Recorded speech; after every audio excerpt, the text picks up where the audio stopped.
konsumtif terhadap perilaku konsumtif mahasiswa program studi manajemen keuangan syariah.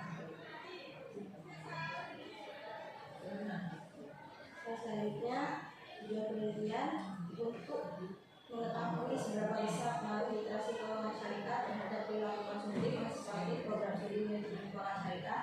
Yang kedua, untuk melihat sikap keuangan terhadap perilaku konsumtif mahasiswa program studi manajemen keuangan syariah. Dan yang terakhir, untuk mengetahui apakah dua variabel ini secara bersama-sama mempengaruhi perilaku konsumtif mahasiswa program studi manajemen keuangan syariah. Dan selanjutnya, metode penelitian saya menggunakan pendekatan kuantitatif eksploratory dengan kuesioner skala Likes. Sampel diambil dari mahasiswa program studi manajemen keuangan syariah menggunakan teknik statistik random sampling. Analisis data meliputi regresi linier, uji hipotesis, dan uji asumsi basis. Hasil penelitian saya menunjukkan bahwa literasi keuangan syariah berpengaruh signifikan terhadap perilaku konsumtif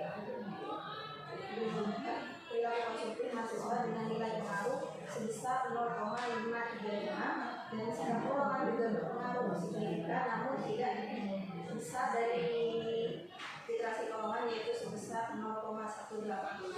Kita simpulkan, kedua variabel ini menjelaskan sebesar 67% dari perilaku konsumtif mahasiswa aktif, sedangkan sisanya 33% dipengaruhi oleh faktor lain seperti media sosial, lingkungan, dan cuaca.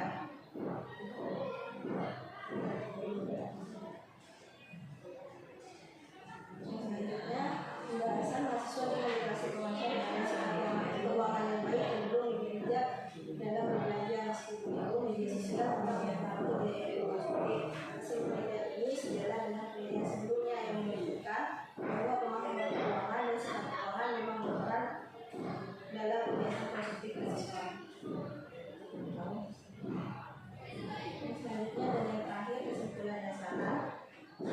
Kesimpulannya, literasi keuangan syariah maupun sikap keuangan sama-sama berpengaruh signifikan terhadap perilaku konsumtif mahasiswa aktif program studi manajemen keuangan.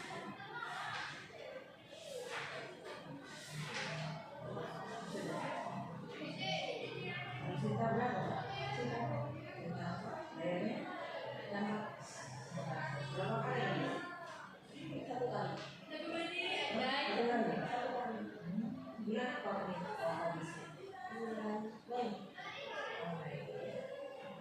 Dia terbitnya ini agensi ini 1 tahun di bulan apa saja? Di Januari, April, sama Mei. Itu selama 3 tahun ini konsisten. Kurang tahun. Nah itu masalahnya. Karena saya tidak baca SK tugas akhir. Nah, salah satu di antaranya indikator bahwa jurnal itu adalah redaktor. Kita harus punya konsistensi publishnya selama 3 tahun terakhir. Apakah dia konsisten di bulan tersebut atau hanya berburu di umumnya? Itu ada di SK tugas akhir SK ekonomi. Dan harusnya waktu pertama kali bimbingan itu harus dibuktikan. Kalau memang mau publish di mana, terbitnya seperti apa, kemudian konsistensi terbitnya seperti apa. Nah itu untuk menghindari yang tadi. Sampai ini pakai penelitian apa Mbak? Kuantitatif, ya. Penelitian kuantitatif karena sampean variabelnya yang mana? X-nya. Ada berapa variabel? 3 variabel. Variabel yang pertama yang X1 literasi keuangan syariah, yang X2 sikap keuangan, dan 3 perilaku konsumtif. Untuk variabel pertama sama pakai teorinya siapa? Pakai STOP.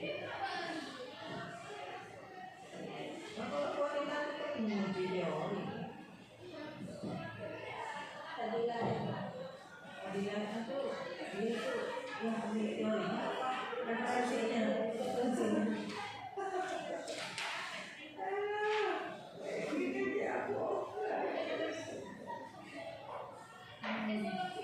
Apa yang sampai dapatkan dari melakukan penelitian ini, Pak? Pengaruhnya seperti apa literasi keuangan syariah itu? terhadap perilakunya ini? Secara variabel menjelaskan sebanyak 67% dari perilaku kognitif mahasiswa, sedangkan sisanya 33% itu dipengaruhi oleh faktor lain seperti kemudahan berbelanja online, media sosial, dan lingkungan sekolah. Ini MKS ya, angkatan tahun berapa? Yang diteliti, yang jadi mahasiswa aktif semua. semuanya berapa? Karena tidak diketahui saya dengan Berapa? Jadi saya menanyakan ke Bu Weda suruh pakai rumus itu karena itu Populasinya berapa? populasinya jadi jawab sama Bu Weda. Kamu ini apa? Mahasiswa apa nih? Mahasiswa aktif. Aktif program studi MKS. Berarti kan bukan KS. Terus jumlah mahasiswanya berapa? Kurang tahu. Populasinya nggak tahu. Populasinya yang isi itu saya 1,3 tahun. Itu kan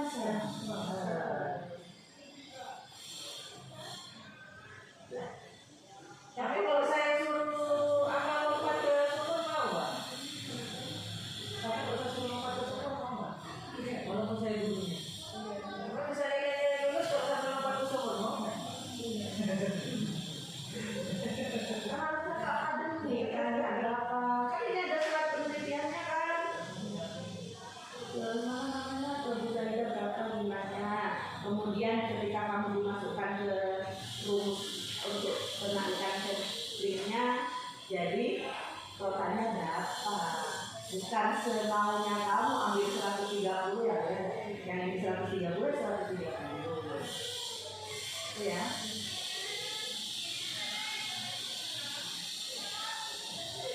Sekarang dulu.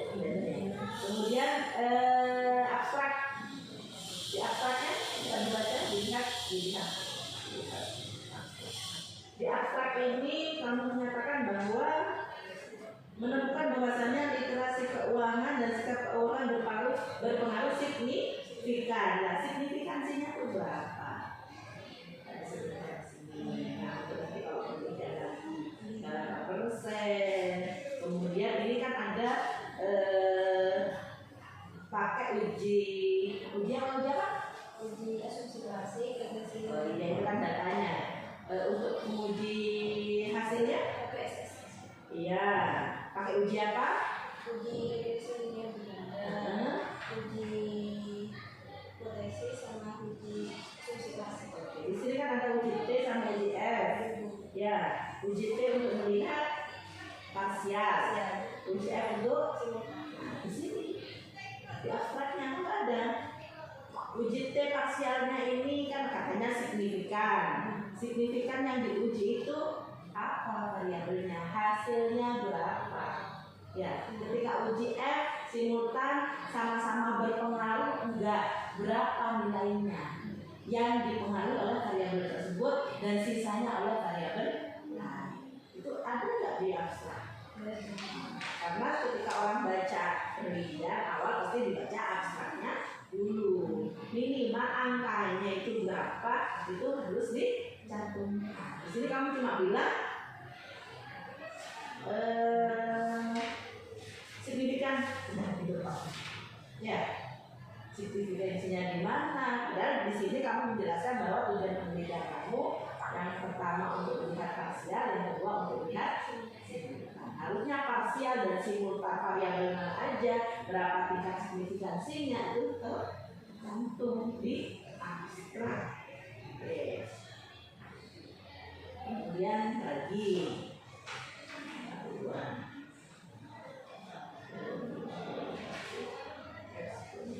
nah, apa sih pendekatannya apa kuat? Tapi kamu pakai apa? SSS. Belajar sama siapa SSS? Bunairi nggak pernah kesini nih. Gimana caranya? Kalau cara mengerjakannya dari jadi dari saling membantu. Pakai SSS berapa? 2000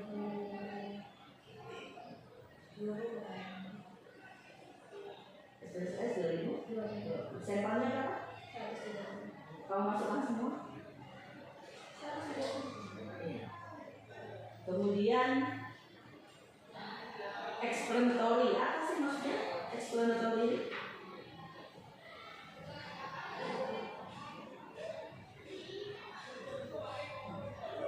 Kuantitatif dengan desain penelitian explanatory, apa explanatory?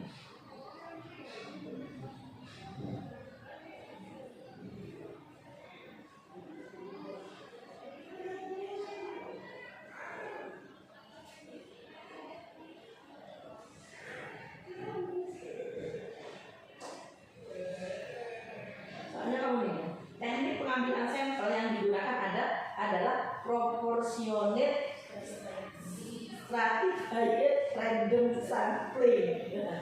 Apa ini maksudnya?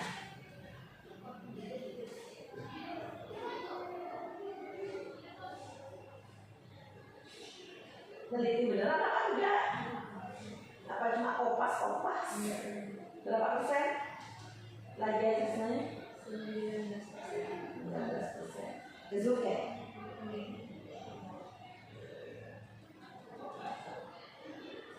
Sampel yang dihitung menggunakan rumus apa ini? Cochrane. Dan sebenarnya berarti kan sampelnya nggak kamu ngikutin ini. Kalau populasinya aja nggak tahu, Cochrane ini gimana cara penarikan sampelnya? Hah? Kayak apa? Penarikan sampelnya gimana? Kalau kamu kerjakan sendiri, kamu tahu. Jangan ujuk-ujuk, ini bukan penelitian kamu. Tolong penelitiannya, asalkan menyelesaikan tugas. Di running SPSS beneran nggak sama kamu? Terus penelitian sampel pakai Cochrane bener nggak? Apa Cochrane? Apa ini? Hah?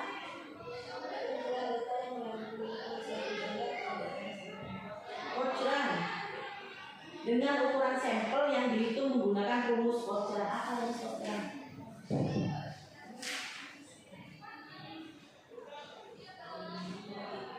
Rumus apa ini?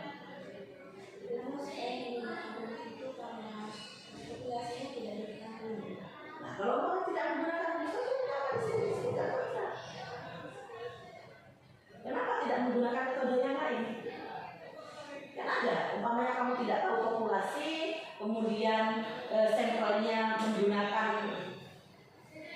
yang ada, keseluruhan kan ada. Biasanya kalau populasinya tidak diketahui, maka sampel harus di atas 100. Itu menurut siapa?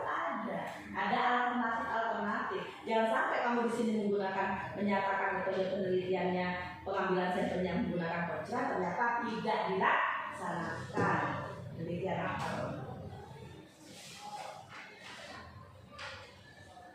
Itu ukuran sampel N, ukuran sampel yang diperlukan, Z nilai untuk tingkat kepercayaan, proporsi populasi yang diharapkan, kemudian margin error-nya.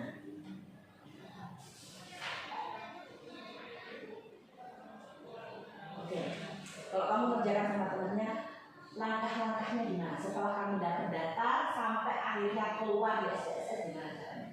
Kemudian diuji apa saja langkah-langkahnya?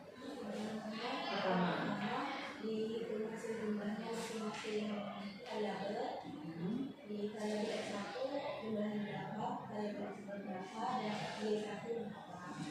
Terus dikali Excel, terus dipindahkan ke SPSS, lalu diuji setiap ujian.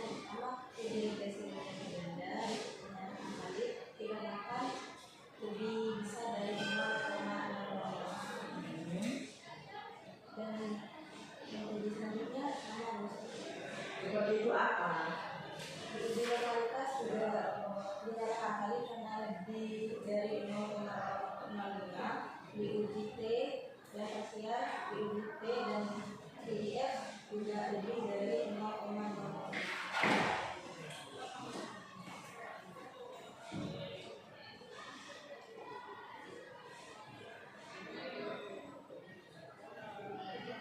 Lebih dari 0,05.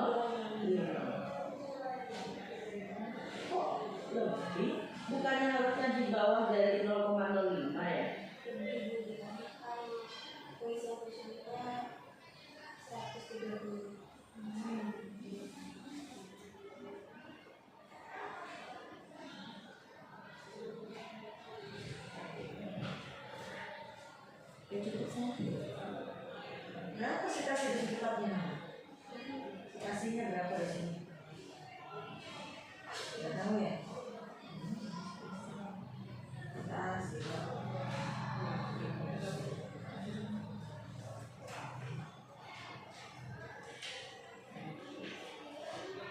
Kasih dan tutup.